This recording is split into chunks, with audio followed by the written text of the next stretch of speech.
For as long as we've been WWE fans, wrestling fans, whatever you want to label yourself, if you're following pro wrestling, only a few things have remained the same. Going all the way back to 1963, the WWE Championship was the pinnacle of the company that is the most popular in the genre before becoming the grandest prize in the entire industry. Because of that, it normally means that the biggest, best, and maybe most interesting storylines are involved with that championship. In the 21st century, WWE introduced the second World Championship for the first time so it could give more importance to both Raw and SmackDown as weekly televised conferences within the greater whole of WWE. Growing rosters and another television show to produce meant more costs, but it also meant a lot more money in the long run. Having a second World Championship made sense because it gave fans reasons to tune into both shows and create more superstars who could make more money and pursue more prizes in big main events. All of that aside, it meant that the two hottest storylines in WWE could involve two big prizes. We had a brief period between late 2013 and the summer of 2016 where there was only one World Championship, but WWE continued to follow the mode because it works. But WWE today is in a massively different position than they were even 8 years ago. Stand back. There's a new wrestling quiz coming through. Check out BrainBuster, the daily quiz that tests your WWE knowledge with winning streaks, stats, and more. It's time to see if you're up for the challenge. And so is how we consume content and media. For one, it's one of the hottest periods for WWE in recent memory, maybe even the last 2 decades or so, if not the hottest period in this century.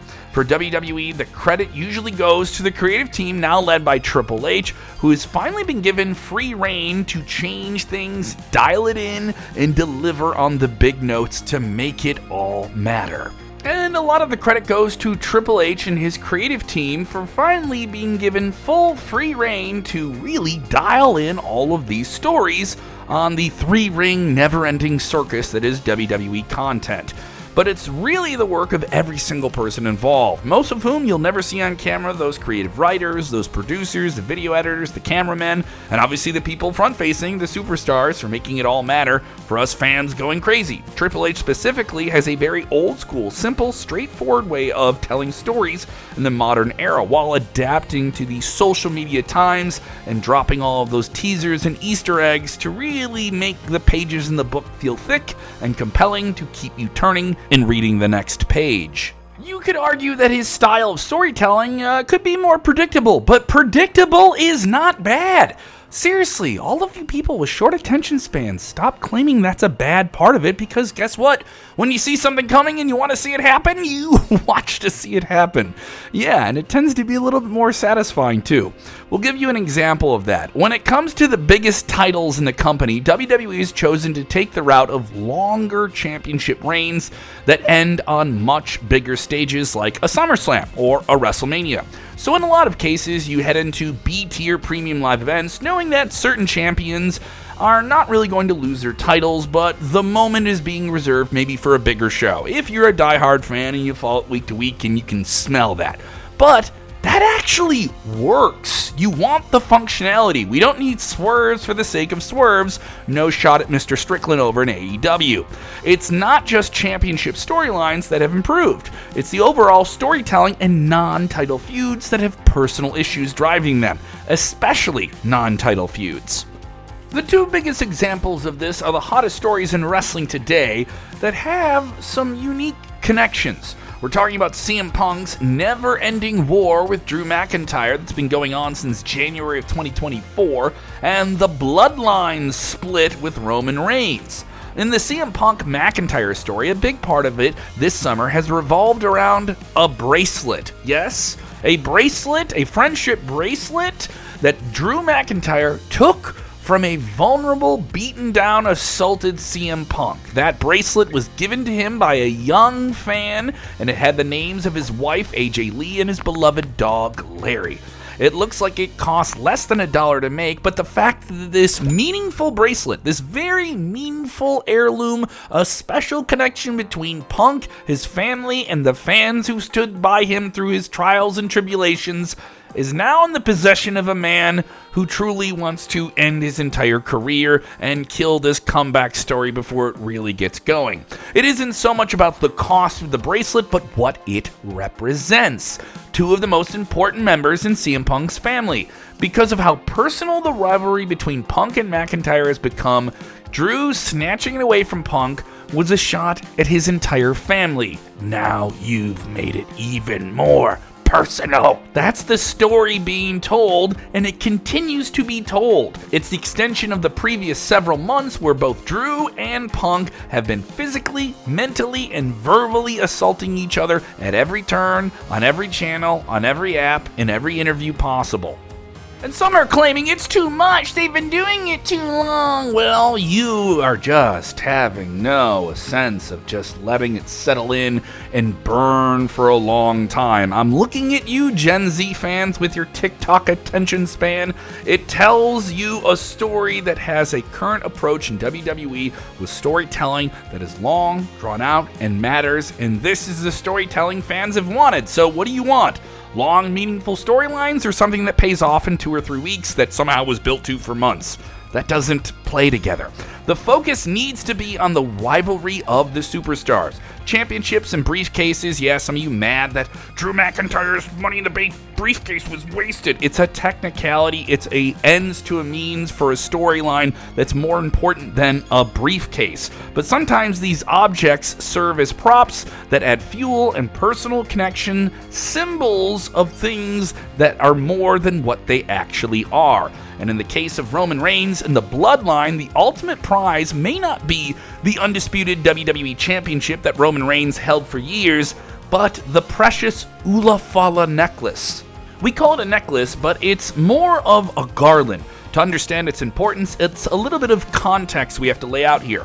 In the Samoan culture, the Fala neckpiece is traditionally worn by the High Chief of tribes, or the orators of the family. It's reserved for the most significant occasions. It's made of monocot, or a flowering plant called pandanus, native to the Polynesian islands and a few other parts of the world like South Asia and Southeast Asia. The seeds of this plant are dried and painted red. It sounds simple, but in the distant small islands of Samoa, this plant is important to the life of the natives that reside there. It is the kind of plant that serves as a one-stop shop. Things like clothes, mats, fabrics, even food and medicine come from this plant. But wait, what the heck does this have to do with pro wrestling?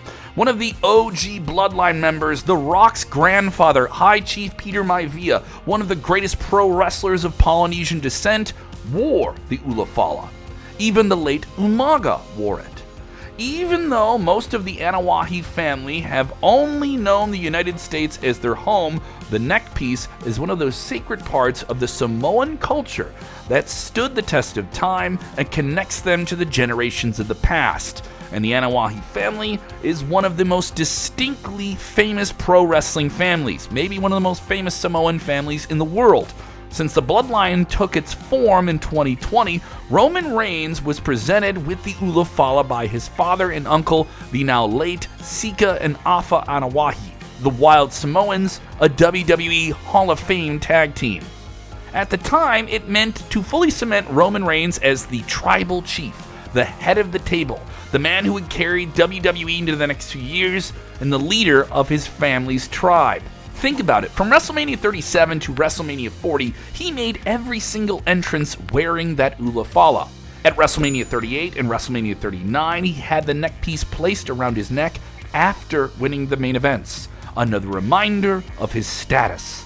A lot of time we took for granted and how important those red painted seeds around his neck really are. But after WrestleMania 40, all of that changed. With Roman Reigns being humbled at the hands of Cody Rhodes, losing the title, and now absent for action, Solo Sikoa had the entire Bloodline faction in his iron grip.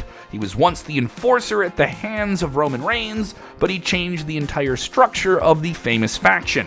He kicked his brother Jimmy Uso out of the group and recruited Tama Tonga, Tonga Loa, and the highly touted, highly impressive Samoan werewolf, Jacob Fatu.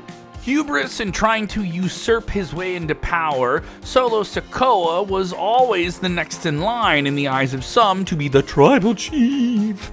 Even Roman Reigns declared Solo as his possible successor, but the idea behind it was that Roman Reigns would ride off into the sunset and crown Solo at the rightful time. Solo would then lead the next generation, blah blah blah, the previous guard. You see where it was supposed to go. But that's not how it went down. No. Solo saw power vacuum and clicked suck. Yeah, he tried to steal the throne without earning it and decided that it was time for him to simply take it, even at Roman Reigns' expense while Roman wasn't there. The entire time, Solo Sikoa denounced Roman Reigns and tried to force Paul Heyman to acknowledge him as the tribal chief. He's my wise man now, and when the wise man refused to do so, he was completely taken out in Madison Square Garden. Roman Reigns returned at SummerSlam, and it wasn't about him going back for the Universal Championship, even though that was a scenario he came back to. No, he actually helped the man who beat him for it, Cody Rhodes, beat Solo Sikoa to retain the title. That Ula Fala neckpiece represents generations of greatness connected through one bloodline, one culture, one tradition, one massive family interwoven into the pro wrestling history itself. WWE is keeping this pot interesting and hot, yes, and stirring it quite often. There has been more than one occasion when Tama Tonga had the Ula Fala in his hand and looked at it with a lust of power. Wow, this is like Lord of the Rings or something. Add in the fact that you have guys like Jacob Fatu and The Rock who's looming around all of this discussion. It's hard not to see how WWE has kept this story going for 4 years and counting, with different layers, new players, and of course, a lot of loose ends that are not yet tied up. And then if you factor in Cody Rhodes, the guy who has the championship, a lot of people feel like it's just a matter of time before he faces Roman Reigns, or maybe even The Rock, which was teased after WrestleMania. That's all looming over this. On Raw, that really isn't the case. We'd argue that Damian Priest exceeded the expectations with the World Heavyweight Championship, even if some are now saying he was a transitional champion, which isn't true. A lot of you guys use these phrases but don't know how to properly make the argument.